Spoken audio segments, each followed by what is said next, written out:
ಸಾಕಷ್ಟು ಅಲ್ಲಿ ಸ್ಮಾರಕ ಕೂಡ ಹಾಕೋದು ಸಾಕಷ್ಟು ಗೊಂದಲ ಇದೆ, ಈ ಬಗೆಹರಿತೆ ಇರೋದು ಅದ್ರ ಬಗ್ಗೆ. ನಾವು ಈಗಾಗಲೇ ಕೊಟ್ಟಿದ್ದೀವಿ, ಸರ್ಕಾರಕ್ಕೆ ಮನವಿ ಮಾಡಿದ್ದೀವಿ, ಮಾನ್ಯ ಮುಖ್ಯಮಂತ್ರಿಗಳಿಗೆ ಮನವಿ ಸಲ್ಲಿಸಿದ್ದೀವಿ, ಪ್ರಯತ್ನ ಪಡ್ತಾ ಇದ್ದೀವಿ.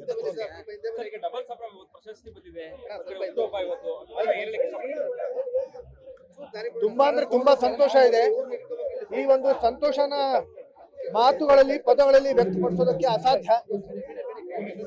ಅಪ್ಪ ಅವರು ಹೇಳಿದ ಹಾಗೆ ನಾವು ನಮ್ಮ ಕುಟುಂಬದ ಪರವಾಗಿ ಅಂತಂದ್ರೆ ವೈಯಕ್ತಿಕ ಕುಟುಂಬದ ಪರವಾಗಿ ನಮ್ಮ ರಾಜ್ಯ ಸರ್ಕಾರಕ್ಕೆ, ನಮ್ಮ ಮಾನ್ಯ ಮುಖ್ಯಮಂತ್ರಿಗಳು ಸಿದ್ದರಾಮಯ್ಯರವರಿಗೆ, ನಮ್ಮ ಕನ್ನಡ ಚಿತ್ರೋದ್ಯಮಕ್ಕೆ, ಮತ್ತೆ ನಮ್ಮ ಬೃಹತ್ ಕುಟುಂಬ ಅಂತಂದ್ರೆ ನಮ್ಮ ಅಭಿಮಾನಿಗಳ ಬಳಗ, ನಮ್ಮ ಸಿಂಹಿಣಿಯರು, ಅವರೆಲ್ಲರಿಗೂ ನಾನು ಧನ್ಯವಾದಗಳನ್ನು ಹೇಳ್ತೀನಿ.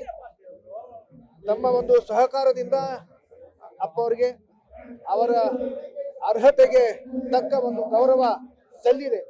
ಹಾಗಾಗಿ ನಮ್ಮೆಲ್ಲರಿಗೂ ಮತ್ತೊಮ್ಮೆ ಮಗದೊಮ್ಮೆ ಧನ್ಯವಾದಗಳು. ಹಾಗೇನೆ ಅಭಿಮಾನಿಗಳ ಬಳಗಕ್ಕೆ ನಾನು ಅಭಿನಂದನೆಗಳನ್ನ ಸಲ್ಲಿಸ್ತೀನಿ.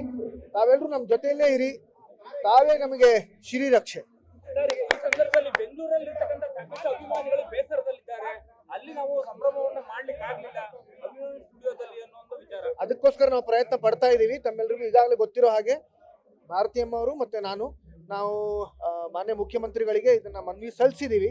ಒಂದು 10 ಗುಂಟೆ ಜಾಗನ ಅಭಿಮಾನ್ ಸ್ಟುಡಿಯೋದಲ್ಲಿ ಅಭಿಮಾನಿಗಳಿಗೋಸ್ಕರ ಕೊಡಿ ಅಂತ ಕೇಳ್ಕೊಂಡಿದ್ದೀವಿ. ತಮ್ಮೆಲ್ಲರಿಗೂ ಗೊತ್ತಿರೋ ಹಾಗೆ ಅಲ್ಲಿ ಇರ್ತಕ್ಕಂಥ ಮಂಟಪ ಏನಿತ್ತು, ಇಷ್ಟು ವರ್ಷ ಮಂಟಪ ಏನಿತ್ತು, ಅದು ಕೂಡ ಭಾರತೀಯಮ್ಮನೇ ಅದನ್ನ ಕಟ್ಟಿಸಿದ್ದು.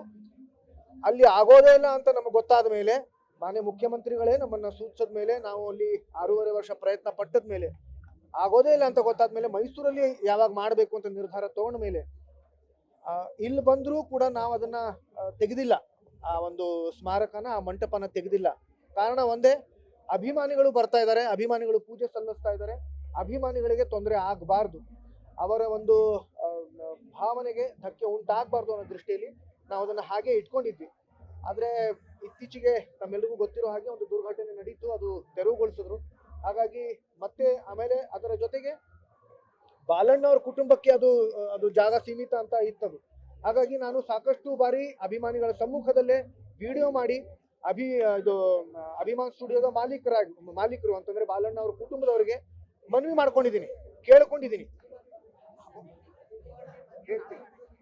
ಕೇಳ್ಕೊಂಡಿದ್ದೀನಿ, ದಯವಿಟ್ಟು ಅಭಿಮಾನಿಗಳಿಗೋಸ್ಕರ ಅದನ್ನ ಜಾಗ ಬಿಟ್ಕೊಡಿ ಅಂತ.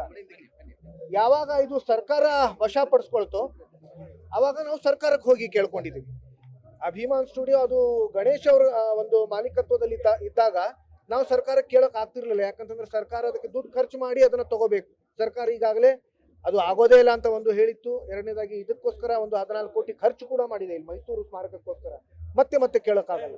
ಯಾವಾಗ ಅದು ಸರ್ಕಾರ ವಶಪಡಿಸ್ಕೊಳ್ತು ನಾವು ಅದನ್ನ ತಿರ್ಗಾ ಸರ್ಕಾರಕ್ಕೆ ಹೋಗಿ ದಯವಿಟ್ಟು 10 ಗುಂಟೆ ಜಾಗ, ಕೇವಲ 10 ಗುಂಟೆ ಜಾಗ ಅಭಿಮಾನಿಗಳಿಗೋಸ್ಕರ ಬಿಟ್ಕೊಡಿ, ಅಂದ್ರೆ ಬಂದು ಪೂಜೆ ಸಲ್ಲಿಸೋದಕ್ಕೆ ಅನುಮತಿ ಕೊಡಿ.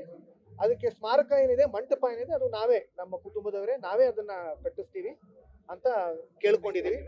ಪ್ರಯತ್ನ ಕೂಡ ಪಡ್ತಾ ಇದೀವಿ.